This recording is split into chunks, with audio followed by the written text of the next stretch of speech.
વડોદરા સહિત 7 જિલ્લાઓની ફી નક્કી કરવા માટેની ફી રેગ્યુલેશન કમિટીની સરકાર દ્વારા થઈ રહેલી ઉપેક્ષા સામે વાલી મંડળે અનોખી રીતે વિરોધ વ્યક્ત કર્યો હતો।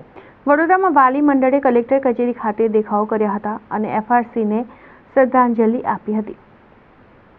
વાલી મંડળનું કહેવું હતું કે સરકારે એફઆરસીમાં ખાલી પડેલી જગ્યાઓ પર નિમણૂક નહીં કરીને તેને મૃતપાય કરી નાખી છે। કલેક્ટર કચેરીમાં આપેલા આવેદનપત્રમાં વાલી મંડળે કહ્યું હતું કે એફઆરસીમાં 3 જગ્યાઓ છેલ્લા 8 મહિનાથી ખાલી છે। સરકારે આ જગ્યાઓ પર નિમણૂક નહીં કરીને ખાનગી સ્કૂલોને મન ફાવે તેવી ફી વસૂલવાનો જાણે પરવાનો આપી દીધો છે। આચારસંહિતા લાગુ થઈ જવાના કારણે હવે આ જગ્યાઓ જુલાઈ મહિના પહેલા નહીં ભરાય। બીજી તરફ સ્કૂલો મન ફાવે તે રીતે ફી વસૂલી રહી છે અને તેના કારણે વાલીઓ લૂંટાઈ રહ્યા છે। સ્કૂલોની ફી નક્કી કરવાની કાર્યવાહી માટે એફઆરસીમાં સભ્યોની નિમણૂક કરવામાં આવે અથવા તો સુપ્રીમ કોર્ટના વચગાળાના આદેશ પ્રમાણે નવી ફી નક્કી ના થાય ત્યાં સુધી સ્કૂલોને એફઆરસીએ નક્કી કરેલી ફી છેલ્લી લેવા માટે આદેશ આપવામાં આવે તેવી વાલી મંડળે માંગ કરી હતી। આ સ્કૂલ ફી એક્ટ કાયદા કાલી પેપરમાં રહી ગયો। એના ઓલ પ્રેક્ટિકલ પર્પસ માટે સ્લો પોઈઝન આપીને સરકારે મારી નાખ્યો।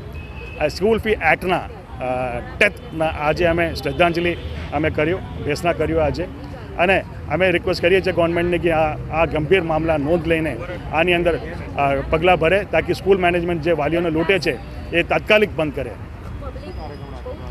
આ સ્કૂલ ફી રેગ્યુલેટરી એક્ટના અમે શ્રદ્ધાંજલિ આજે કર્યો, તમે જોઈ શકો છો। અને આવનારા દિવસોમાં ગુજરાતના તમામ શહેરોમાં તમામ તાલુકામાં અમે આ પ્રોગ્રામ કરવાના છે સરકાર તરફથી કોઈ પગલાં ભરવામાં નહીં આવે તો।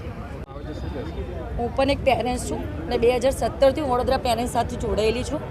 અમે આ લડાઈ ખાસા ટાઈમથી લડીએ છીએ। ઘણા બધા પેરેન્ટ્સોની કમ્પ્લેન આવે છે, અમે પણ એમાંથી એક છે ને અમે પણ એક બાળકના પેરેન્ટ્સ છીએ। આ બધું ફેસ અમારે પણ કરવું પડ્યું છે ને કરીએ પણ છે કે જે બે નામના જે ઉઘરાણા થઈ રહ્યા છે ફીઓના નામે, બાળકોને મા બાપને દબાવવામાં આવે છે, મા બાપના જે ખિસ્સા પર ભાર મૂકવામાં આવે છે એના બાબતે આજે કલેક્ટર કચેરીમાં અમે રજૂઆત કરવા આવ્યા હતા। સરે બાહેધરી આપી છે કે કંઈ ના કંઈ એક્શન લઈશું, જોઈએ છે આગળ શું